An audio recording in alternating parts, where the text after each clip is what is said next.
और Surya Kumar Yadav because he really struggled with runs Hafeez, लेकिन वही वाली बात के despite the fact that he struggled that year was कहीं भी किसी भी बायलैटरल सीरीज में व्हाइट बॉल में उनसे परफॉर्म ही नहीं हो रहा था और बहुत सारे सवालात थे उनके ऊपर। वो तो अलग बात है कि उनके बाकी प्लेयर्स इतने अच्छे हैं, they keep on winning, but उनकी इंडिविजुअली परफॉर्मेंस उस तरह से नहीं थी।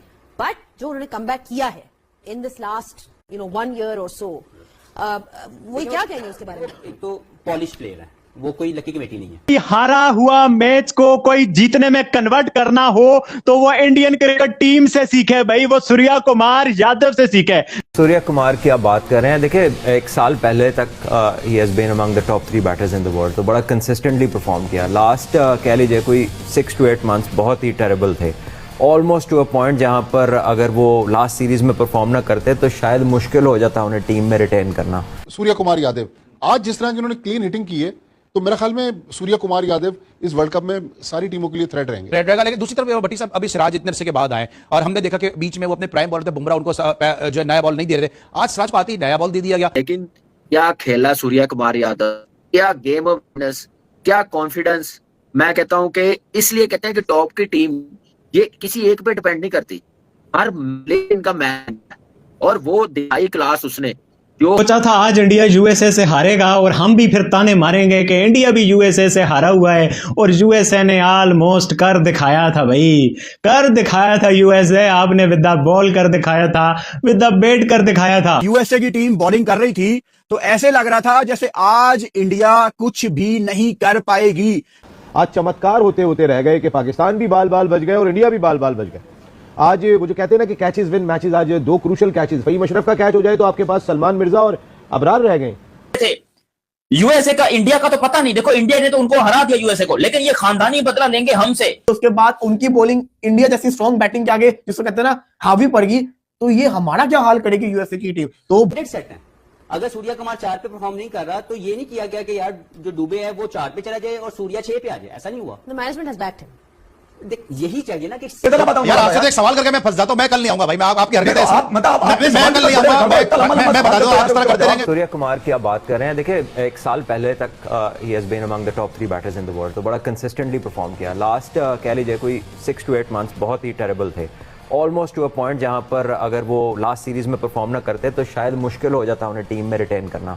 सो that is where he went, और उसके बाद ही इज जस्ट रिकवर्ड, और वेरी टाइमली रिकवरी दो। तो न्यूजीलैंड वाली सीरीज अच्छी खेली, और ये आज इंडिया जिस दे वर इन दिस डीप होल, मेरा ख्याल है बड़ी 77 पे 6 आउट 12 ओवर्स में, बड़ी मुश्किल सिचुएशन है किसी भी टीम के लिए, और specially with the kind of hype that they create among themselves कि जी ये कर देना तो वो कर देना, एक प्री डिटरमिन्ड। सूर्य कुमार का प्रेशर भी बहुत है सलमान भाई। अगर देखा जाए गौतम गंभीर पर इल्जाम लगता है कि वो विराट कोहली की जगह उन्हें टीम में लेकर आए हैं, तो इस तरह का प्रेशर हैंडल करना है बड़े। नहीं, ऐसी कोई बात नहीं है, क्योंकि विराट कोहली जब वर्ल्ड कप फाइनल में उन्होंने 70 रन की इनिंग खेली, सूर्य कुमार यादव तब भी खेल रहे थे, ठीक है। गौतम के नजदीक नहीं है ना विराट कोहली, तो सबको पता है जिस तरह रोहित को बाहर किया गया है, चैंपियंस के बाद मामला चलते रहे। I think that's not the point here. I think वो इट्स लॉन्ग गॉन, उन्होंने अपना डिसीजन लिया हुआ है, वो सिर्फ वनडे क्रिकेट खेलते हैं, they are not playing T20 cricket. So वो करता है या नहीं करता, I think that is not something which is under discussion here is the game. और वो बड़ी clearly I think India were in trouble, they recovered. जैसे पाकिस्तान सुबह फंस गया था, एक अच्छी पोजीशन से गलत में चला गया था, इंडिया भी काफी गलत पोजीशन से रिकवर कर गया। तो यही डिफरेंस होता है बड़ी टीम्स का और छोटी टीम्स का। देयर कम्स अ पॉइंट कि अगर एक बंदा भी सही क्रिकेट खेलता है so he proves good enough for the opposition. और उसके बाद जिस तरह उन्होंने बॉलिंग की यूएसए को बड़ी जल्दी उन्होंने बैकफुट पे कर दिया था, तो from that point USA never had a chance. बिल्कुल आमिर भाई, अगर हम अभिषेक शर्मा की बात करें, एशिया कप में तो बड़ी अच्छी परफॉर्मेंसेस थी उनकी, लेकिन बिल्कुल कल फ्लॉप नजर आए हमें हर लिहाज से। अगर देखें पिछले जो मैचेस रिसेंटली गए न्यूजीलैंड के खिलाफ भी, तब भी वो परफॉर्म नहीं कर सके, तो क्या वजह है उनके? देखिए आजकल जिस तरह की क्रिकेट है और जिस तरह की आपके पास गैजेट्स अवेलेबल हैं, आपकी टेक्निक को बहुत जल्दी वर्कआउट कर लिया जाता है। आपके जो स्ट्रॉन्गर पॉइंट्स हैं उससे हट के लोग जो है वो बॉल करते हैं, और आपके जो वीक पॉइंट्स हैं उसको जो है वो एक्सप्लॉइट करते हैं। आजकल ग्लीन करना इन्फॉर्मेशन बड़ा आसान हो गया, आपके पास पुरानी रिकॉर्डिंग्स भी है, आपके पास स्टैट्स भी हैं, आपके पास ये भी है कि या ये कहाँ पे ज़्यादा रन्स करता है और कौन सी शॉट मार के ज़्यादा रन्स करता है। सो वो I think he is been worked out, और इनको जो है जल्दी से ये रियलाइज़ करना है कि every day is not Sunday. हर रोज़ आके जो है वो बल्ला घुमा के रन्स नहीं हो सकते। जिस तरह सूर्य कुमार ने आज मेहनत की है, at times as a batter you really have to work hard to get out of a hole, जो उन्होंने खुद ही अपने ऊपर जो आपने लिए खोदा हुआ है, क्योंकि देखिए अगर आप टीम की बजाय गैलरी के लिए खेलना शुरू करते हैं कि ये मेरी रेपुटेशन बनी हुई है और लोग Not a good year for Surya Kumar Yadav because he really struggled with runs, Hafiz. लेकिन वही वाली बात के despite the fact that he struggled, that year was कहीं भी किसी भी bilateral series में white ball में उनसे परफॉर्म ही नहीं हो रहा था और बहुत सारे सवाल थे उनके ऊपर. वो तो अलग बात है कि उनके बाकी प्लेयर्स इतने अच्छे हैं, they keep on winning, but उनकी इंडिविजुअली परफॉर्मेंस उस तरह से नहीं थी. बट जो उन्होंने कम बैक किया है in this last 1 year or so, वो क्या कहेंगे उसके बारे में? एक तो पॉलिश प्लेयर है, वो कोई लकी कमेटी नहीं है, उसके ऊपर इन्वेस्टमेंट हुई है. आज का वर्ड लकी आज का वर्ड लकी ये पूरा टूर्नामेंट का वर्ड है, ये चलेगा. आज का तो वर्ड आप देखें कि ये एक पॉलिश प्लेयर है जिसने पहले अपना डोमेस्टिक जब खेला फर्स्ट क्लास क्रिकेट उन्होंने अच्छी खेली हुई है. उसके बाद जब ये आए तो उन्होंने आके बॉम्बे इंडियन के लिए बहुत शानदार परफॉर्मेंस शुरू की, एक हाईलाइटेड इंपैक्टफुल प्लेयर के तौर पर सामने आए. फिर जब से वो इंडिया की टीम में आए तो वो अनऑर्थोडॉक्स ब्रिलियंस है, लगते नहीं आंखों को अच्छे लेकिन ही इज वेरी इंपैक्टफुल. तो ये जरूरी है इस फॉर्मेट में कि आपका इंपैक्टफुल होना बड़ा जरूरी है.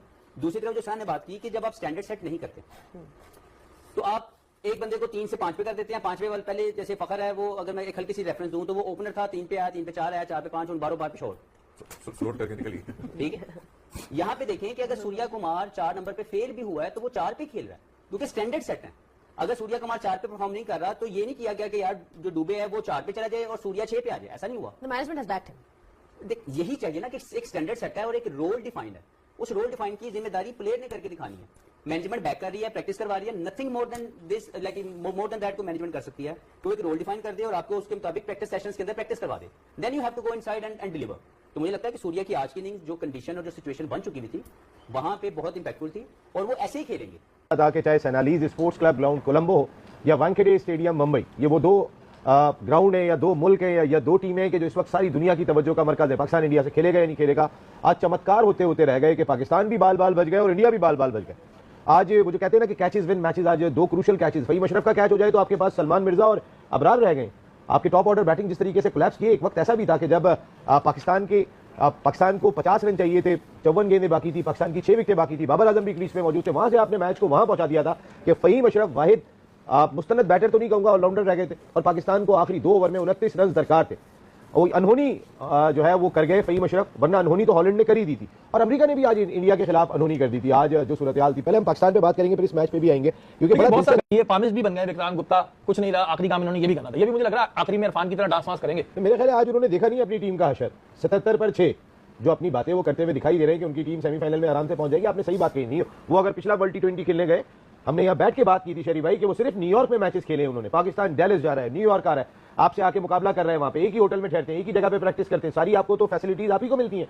फिर आप जब वेस्ट इंडीज गए जो आपने टूर्नामेंट जीता, असल में क्या कही इस वक्त इतनी मुश्किल में है इंडिया का क्रिकेट बोर्ड और जो वो हवा में उड़ रहा है ना, वो इस वक्त इंडिया की क्रिकेट को जिस तेजी के साथ तबाह कर रहे हैं, तो इंटरनेशनल क्रिकेट को तबाह कर रहे हैं. इंडिया की अपनी क्रिकेट देखें शरीफ भाई, जब से गौतम गंभीर है, आज अगर इंडिया की बैटिंग कोलैप्स की है तो किस वजह से कोलैप्स की? क्योंकि उनके पास सीनियर नहीं रहे. कहे भाई विराट कोहली अब भी जो परफॉर्म कर रहे हैं, ये एक एक को चुन चुन के बाहर निकाला है. विराट कोहली को, रोहित शर्मा को, श्रेयस अय्यर जैसे बैटर को किसने निकाला? ये जो बीजेपी का रुकन असेंबली भी रहा था टीम का, इस वक्त कोच बन गए गौतम गंभीर.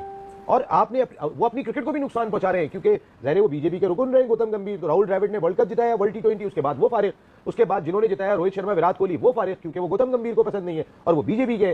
तो एक तो अंदरूने खाना बीजेपी का रुकन पार्लियामेंट ही अपनी क्रिकेट को तबाह कर रहा है और दूसरी जानिब इंडिया का क्रिकेट बोर्ड BCCI, जो मैं कहता हूं कि ICC भी वही है, बीजेपी की सरकार जिसे चला रही है, वो इंटरनेशनल क्रिकेट को तबाह कर रहा है और आप घुटनों पे बैठे हुए हैं. घुटनों पे बैठे हुए और गौतम गंभीर को जब देखता हूं नाखून चबा रहा होता है, पता नहीं किस सोचों में बैठा होता है ये आदमी. और बात यही है कि भाई इंडिया की जो क्रिकेट को तबाह किया उसमें नसीम भाई एक पूछ गया, इंडियन जर्नलिस्ट का भी बड़ा हाथ है. वो इतनी बड़ी बड़ी बातें कर देते हैं, इंडियन मीडिया, झूठा मीडिया, मोदी मीडिया, वो ऐसी ऐसी बातें कर देते हैं. उसके बाद फिर उन्हें मुंह की खानी पड़ती है, हर दफा मुंह की खानी पड़ती है. अब देखो ना, हाथ जोड़ लो, पैर पकड़ लो, भाई खेल लो, भाई खेल लो, भाई खेल लो, तो पता चल रही है ना औकात किसकी क्या है. अच्छा, तनवीर अहमद जो साबिका प्लेयर है, उनसे किसी ने पूछा कि जी बाबर आजम की जो कारकर्दगी हुई है, खराब कारकर्दगी पे बात की, तो उन्होंने कहा कि बाबर आजम को T20 से दूर रखने के लिए ये सब किया गया है और इस चक्कर में बैटिंग ऑर्डर खराब हुआ और बाबर की बैटिंग को भी जानबूझ के खराब किया गया है. ऐसा लगता है आपको? सही है बात? नहीं, मुझे इतना तक नहीं लगता. मुझे जो लगता है बाबर की जो कर रहे हैं, जो मोहसिन नकवी ने कर दिया है, जो PCB ने कर दिया इनके साथ, वैसे तो ये आगे से दिखा रहे हैं कि हम बड़े सख्त हैं जी, लेकिन जय शाह भागे भागे अंबानी के पास जा रहे हैं, मुंबई में मीटिंगें चल रही हैं. अब अच्छा लग रहा होगा इनको? देखिए मेरे ख्याल में इनका जो गरूर था ना वो बिल्कुल नीचे बैठ गया है, वो खत्म हो गया है. और यही वो लोग हैं ना जो कहते थे हम पाकिस्तान से नहीं खेलना चाहते. अब क्लियर एक चीज नजर आती है, ये पैसे के भूखे हैं, 100% ये पैसे के भूखे हैं. भाई मुझे ये बात बताएं, आप लोग बायलैटरल सीरीज हमारे से नहीं खेलना चाहते, जिस तरह आपने बोला हमसे हाथ नहीं मिलाना चाहते, ठीक है. ये लोग कहते हैं कि हम आपकी शक्लें तक भी नहीं देखना चाहते, ठीक है ना भाई. आप तो हमसे क्रिकेट भी नहीं खेलना चाहते, तो फिर अब पूरी दुनिया में क्यों भाग रहे हो भाई?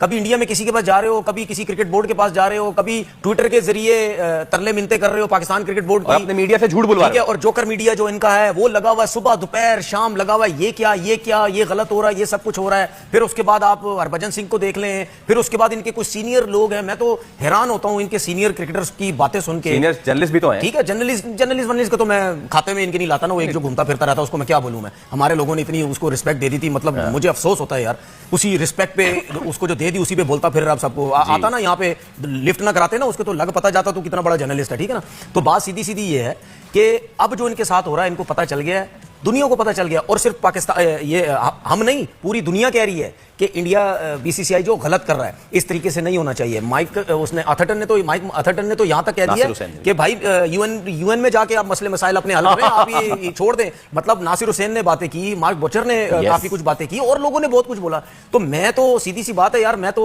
काफी दिन से ये कह रहा हूं कि इनको करने दो, क्योंकि ये जो हरकतें कर रहे हैं ये सच पर मबनी थी ही नहीं। इनको बेइज्जत करो पूरी दुनिया में, और जो कि वो हो रहे हैं। और मुझे एक चीज बड़ी मजे की लगी इन सबसे, एक कोई लेडी थी वो रोड के ऊपर खड़ी हुई थी, कोई कैमरा लेके इनका कोई अपना कोई रिपोर्टर चला गया इंडिया में, ठीक है, तो उस मैडम का मुझे नाम नहीं पता, उलिया बता देता हूं, साड़ी वाड़ी पहनी हुई थी उन्होंने, चश्मा वश्मा लगाया हुआ था। तो उससे पूछा जाके कि ये क्या हुआ, तो उन्होंने पता क्या बोला, पाकिस्तान क्रिकेट बोर्ड ने थप्पड़ मारा है इनके मुंह के ऊपर। क्या बोला है? थप्पड़ मारा है इनके मुंह के ऊपर कि ये इतनी बातें करते थे, सब कुछ करते थे, लेकिन फिर भी ये उनके साथ खेले जाके। तो कहने का मकसद ये है कि इंडिया में भी अब हमें मीडिया में इनके जर्नलिस्ट, इनके रिपोर्टर, इनके कुछ एक आध क्रिकेटर्स जो हैं दो, वो नजर आने लग गए अपने बीसीसीआई के और गवर्नमेंट के अगेंस्ट बात करते हुए। सबसे ज्यादा शर्म की बात यह है कि वो हरभजन सिंह, वो